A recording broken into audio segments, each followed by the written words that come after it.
Assalamualaikum warahmatullahi wabarakatuh. Selamat siang bagi kita semua. Kembali lagi bersama channel Yana Kampung. Oke, pada kesempatan ini kita akan membahas suatu topik, yaitu keris. Keris ini udah sekian ratus tahun umurnya, dan bapak ini adalah narasumber kita. Nanti bapak ini akan menjelaskan kepada kita semua bagaimana sejarahnya keris ini. Lihat kan kerisnya, ini ya, sudah terus ini kan. Untuk selanjutnya biar bapaknya menjelaskan. Oke, terima kasih. Assalamualaikum warahmatullahi wabarakatuh. Salam. Selamat mengenalkan semua dengan melempang salam kebajikan. Berkaitan dengan apa yang sudah disampaikan tadi mengenai keris pusaka zaman Majapahit, sebenarnya sejarahnya tidak terlalu lama juga. Namun keris ini sudah sekian ratus tahun berada di kakek buyut saya sampai sekarang. Artinya keris ini mestinya kami katakan ini orang Dayak usi tuha. Artinya pembuatannya juga tidak menggunakan jenis seperti sekarang ini. Dia kayaknya menggunakan tangan seperti ini, karena besi ini tidak sama dengan besi biasanya. Kemudian gagangnya ini terbuat dari tanduk kayaknya. Akhirnya kita Majapahit. Ada yang mengatakan keris ini namanya sempana. Apakah itu betul atau tidak juga kita tidak tahu. Kenapa orang dulu jarang ada yang membuat keris seperti ini. Kalau sekarang ada keris buatan yang baru, namun kita tidak tahu juga jenis dan lapisannya juga seperti apa. Namun kalau keris ini tidak sembarangan orang membuat. Mungkin orang yang memang mempunyai ilmu batin, dia mungkin tahu bahwa keris ini terbuat dari jenisnya apa, kemudian dia mempunyai hadam atau tidak, dia tahu. Tapi ada teman saya yang mengatakan bahwa keris ini mempunyai hadam. Ada itu kayak penghuni di dalamnya. Namun orang-orang yang memang mempunyai ilmu batin yang mengetahui ada atau tidak jenis hadamnya keris ini. Dan keris ini pun memegangnya sudah dari 4 turunan sampai saya yang memegang 4 turunan. Kira-kira berapa tahun ini? Kalau keris ini diperkirakan lebih dari 100 tahun. Satu abad lebih ya? Atau abad lebih. Karena dari buyut kan, itu sudah 4 turunan. Dan saya sudah berumur 43 tahun. Artinya dihitung-hitung lebih 100 tahun. Lebih dari 1 abad keris ini. Betul sekali ya. Dan keris ini ada pecah-pecah. Kalau orang Dayak mengatakan keris seperti ini pernah kena darah. Tapi keris ini tidak bisa disarungkan. Entah kenapa juga dari dulu tidak bisa disarungkan. Bahkan dia tidak punya sarung. Memang dari asal kakek buyut kita ya. Memang tidak boleh untuk disarungkan ya. Ya. Ini juga baru dibersihkan ini. Juga dibersihkan dan menggunakan minyak malaikat subuh. Ada pertanyaan lagi. Untuk proses misalnya kan kayak kalau benda pusaka itu kan dia ada kayak dibersihkan atau apa gitu kan, apakah ada ritual khusus nih buat karena kan benda pusaka udah kuno kan? Kalau untuk yang orang Jawa mungkin ada ritualnya, tapi kalau untuk kita orang Dayak tidak ada ritualnya. Cuma membersihkannya dengan direndam 1 malam dengan air kelapa, kemudian besoknya dibersihkan dengan jeruk nipis. Setelah itu baru dioles dengan minyak malaikat subuh. Itu aja sih. Ini untuk hari-harinya apakah ada hari tertentu atau hari-hari biasa, setiap hari biasa gitu bisa? Kalau harinya nggak ada sebenarnya. Kapan kita mau yang pas gitu ya? Kapan kita mau membersihkannya? Kalau keadaannya sudah agak Tapi kalau keris seperti ini jarang berkarat, cuma dia agak hitam kayak gitu. Setelah dibersihkan baru agak seperti ini, ada kilat-kilatnya. Tapi keris ini nggak pernah keluar dari rumah sebenarnya. Dia hanya taruh di rumah. Kita fungsinya dulu nggak tahu juga apa, kata orang dulu mah bawa apa, penunggu rumah. Adamnya itu. Kalau kita lihat ini kan ini enggak kayak besi kan, kayak kayu gitu kan. Bisa dilihat kan? Ada kelihatan kayak besi. Padahal ini besi udah tua.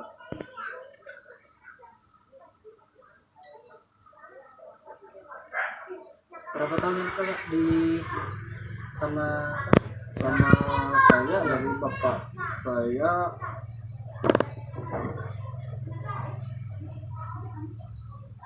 90 tahun di sini aja 90 tahun. 90 tahun berarti. Ini udah keturunan keempat. Ya, tadi kan di awal Bapak bilang ini kalau ini ada kodam kan atau penunggunya kan. Bisa dijelaskan nggak atau punya pengalaman nggak mengenai isi dan kodam ini gimana? Sebenarnya keris buatan yang seperti ini yang sudah rampung. Kalau waktu masih culun gitu kan kita nggak percaya bahwa seperti ini punya kodam. Tapi lama kelamaan kita juga pernah merasakan membuktikan waktu masih desa kami ini masih belum ada listrik penerangan kan. Zaman dulu masih zaman ada yang orang cari kepala ngeyel kalau bilang. Waktu itu saya cuma dengan kakak saya di rumah karena ada takut gitu kan. Karena apa? Waktu itu kita nggak tahu kapan datangnya orang yang cari kepala.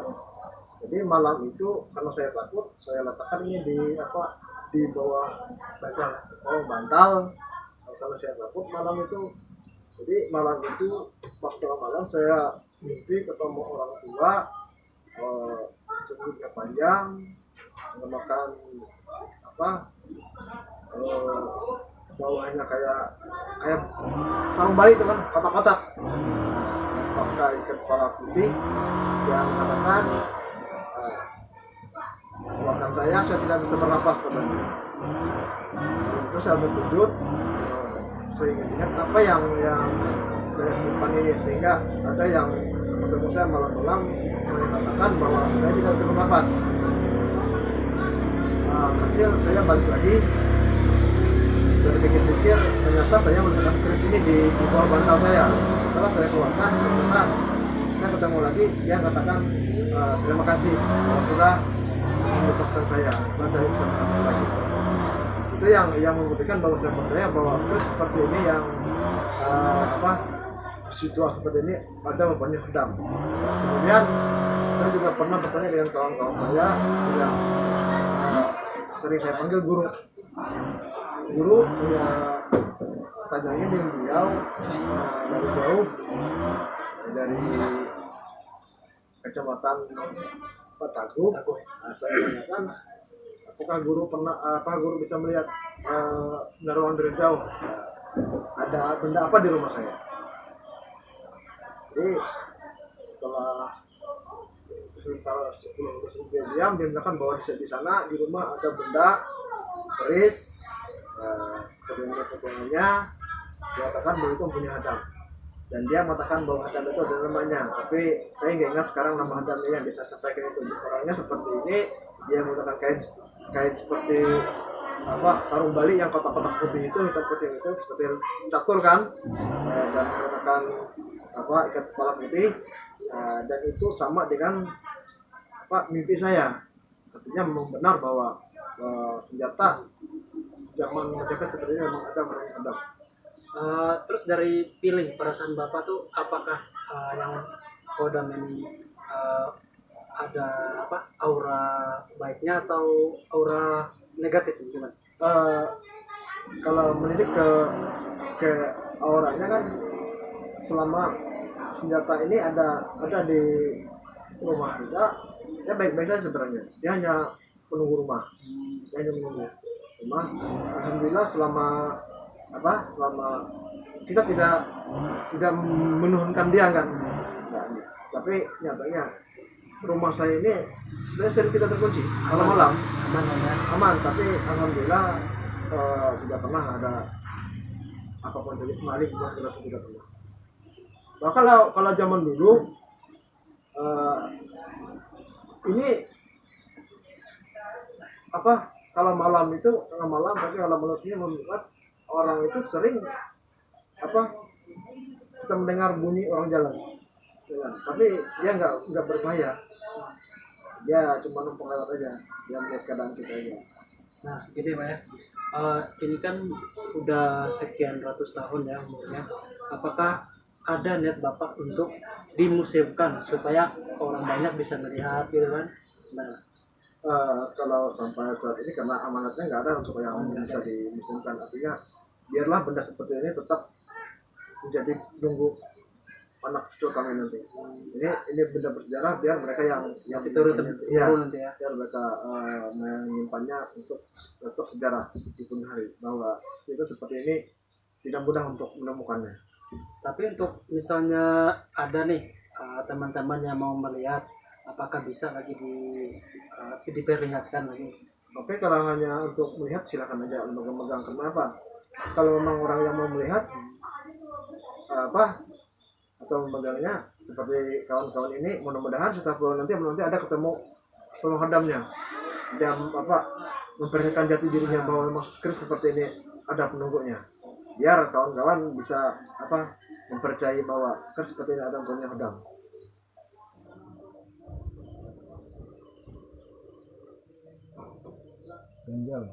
Gonjolnya sayang ini masih ganjalnya hilang ini. Kalau orang Jawa gonjol ya, tapi kalau kami nyebutnya ganjanya. Ada sebelah lapisannya, hanya agak longgar, tapi dia tidak bisa lepas. Ya, buat pegang yang panjang ya.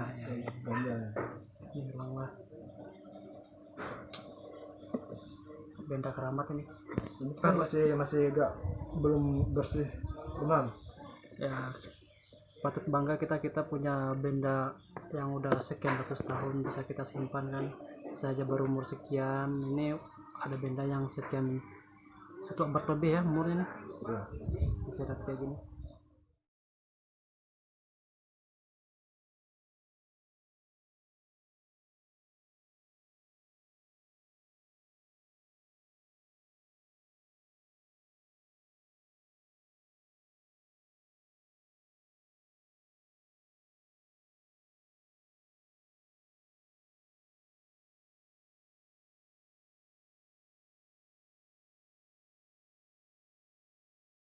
Oke, ini ada lagi yang kedua yang tidak kalah menarik sama yang pertama tadi. Ini namanya anggang ya Pak ya? Ambang. Ini jangan dilihat dari bentuknya, tapi kita nilai dari sejarah dan seninya gimana. Kita langsung tanyakan sama pemiliknya. Dijelaskan. Oke, terima kasih. Berkaitan dengan senjata orang Dayak yang biasa sekarang disebut orang mandau. Mandau itu identik dengan sebuah ukir-ukiran, bahkan sampai besi-besinya pun ada ukiran seperti di ketingan, kemudian di Kaltim, dia identik dengan ukir-ukiran mandau. Tapi ini kami mengatakannya ambang. Kenapa ambang itu dia dari jenis gagangnya. Gagangnya seperti kuda laut. Dia tidak menunjukkan seperti mandau. Namun jenis ikatannya sama. Namun ini saya tidak bisa jelaskan secara terinci karena ini ada gaya bahasanya. Milik dari jenis potongannya seperti ini, dia tidak menarik sebenarnya. Namun nilai sejarahnya, kalau kami mengatakan ini sungguh luar biasa bagi kami keluarga. Kenapa? Ini adalah peninggalan bersejarah dari kakek saya, bahwa dia menceritakan bahwa ini benda seperti ini bukan dia yang membuat atau orang yang bikin, namun ini titipan orang asal mulanya dari Mandumai, orang Mandumai katanya itu zaman dulu. Ada suami istri mungkin mau pergian ke mana di gitu. Kenapa zaman dulu kan nggak ada taksi atau motor, kan jalan nggak tembus. Dulu dia menggunakan perahu. Nah, dia mau berangkat ke Barito katanya, namun dia tersesat di Bahof. Akhirnya kakek saya memanggil dia dan untuk menginap di rumah kakek saya 1 minggu. Kemudian karena rasa terima kasihnya dan dia meninggalkan benda ini untuk tanda terima kasih. Namun tanda terima kasih dia tidak memberi sebenarnya. Dia hanya mengatakan simpanlah benda ini. Mungkin di kemudian hari kita bisa bertemu lagi. Ditelisik dari luarnya. Mohon maaf saya menggunakan tangan kidal. Ini besinya dia menggunakan besi putih. Namun karatan ini walaupun menggunakan apa, dia tidak bisa hilang. Dia bisa licin namun dia tidak bisa hilang. Karena benda seperti ini Ada nojang. ya, benda besi putih ini kalau dia sudah kena darah dia tidak bisa hilang. Bahkan pun dia semakin kena darah dia semakin akan tajam. Bisa dibuktikan ini tidak bisa di Tajam sekali. dia tajam. Kalau untuk usianya nih berapa? Kalau usianya ini kalau 100 tahun ada, karena kakak saya meninggal tahun 96, usianya sudah 99 tahun. 96 Ya, dia pegang ini. tahun berarti. Ya, Lebih ya. ya. Saya kan sudah 43 tahun. Dari 96 itu sudah berapa, lebih 20 tahun ya. 24 tahun. 24 tahun. Artinya berkisar 1 abad ini. Sekitar 120 tahun. Senjata seperti ini. Ya, konten seperti apa, senjata seperti ini orang Dayak ini, tadi saya katakan dia tidak menarik, dan cara memegangnya pun Iya. mungkin anak muda yang mengatakan bahwa dia orang Dayak zaman sekarang, saya lihat cara pegangnya agak bisa membayangkan diri sendiri. Kalau memang orang Dayak asli, dia bisa menggunakan senjata seperti ini. Dan memegangnya pun ada tata caranya, tidak sembarangan. Apalagi kalau di pinggang. Banyak orang sekarang memegangnya seperti ini. Itu salah ya. Ini tidak pas, bukan salah, tidak pas. Dia harus belajar lagi. Kalau benda manda atau ambang seperti ini, cara megangnya ada. Apalagi kalau dia keturunan pengkelima, tidak lagi. Dan fungsi ambang atau manda seperti anaknya seperti ini bisa berbahaya juga. Walaupun dia terbuat dari bambu, tapi dia bisa berbahaya. Orang dulu kulitnya agak tebal semua, bahkan dia tidak mempunyai senjata. Namun kena bambu seperti ini, dia akan luka. Ya. Seperti bambu runcing lah, fungsinya. Kalau kami memang diajarkan untuk memegang benda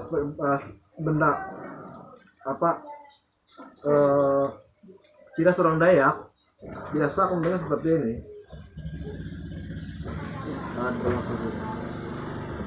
Ini tidak bisa membahayakan. Kalau seperti ini bisa membahayakan. Kenapa? Ini bisa luka lagi, robek lagi. Belajar lagi. Ada yang seperti ini. Kalau orang perang ya pasti seperti ini. Jadi dia membuka. Tapi kalau orang biasa seperti ini, kenapa di saat dia mencabut senjata seperti ini dia enak masukkannya lagi? Karena saya pakai tangan kidal jadi agak sulit. Harus kanan kan megang. Ya, harus kanan, harus kiri memegang cabutnya. Dan ambang atau mana seperti ini dia tidak bisa memukul dari atas biasanya. Dia harus dari bawah dulu. Menyambur, orang Dayak bilang menyambur dulu. Baru dia membalikan pukulan seperti ini. lebih baik. Dan fungsi bagaimana seperti ini, ambang seperti ini, kenapa dia memasukkan itu walaupun dia tidak melihat, dia bisa. Fungsi telunjuk ini, fungsi tangan kita ini ada fungsi untuk mana ini? Bisa dilihat kan jenis besinya.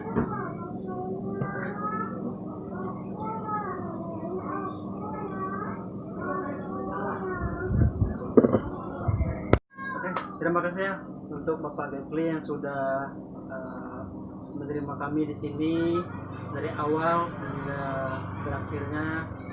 Semoga apa yang kita sampaikan tadi bisa bermanfaat bagi teman-teman, dan juga kalau teman-teman masih penasaran, teman-teman bisa datang ke sini, yaitu di desa mana Pak? Desa Dedahuk, Kecamatan Dedahuk, Kabupaten Kapuas. Desa Dedahuk, Kabupaten Kapuas. Perjalanannya itu kurang lebih 1 jam lebih ya, 1 jam seperempat, sekitar 58 km. Terima kasih buat teman-teman sudah nonton dari awal hingga berakhirnya. Semoga video ini bermanfaat bagi kita semua.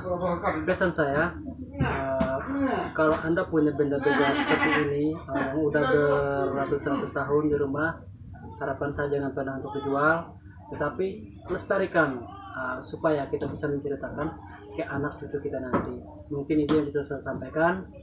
Jangan pernah lupa untuk selalu bersyukur, dan salam kopi hangat. Terima kasih.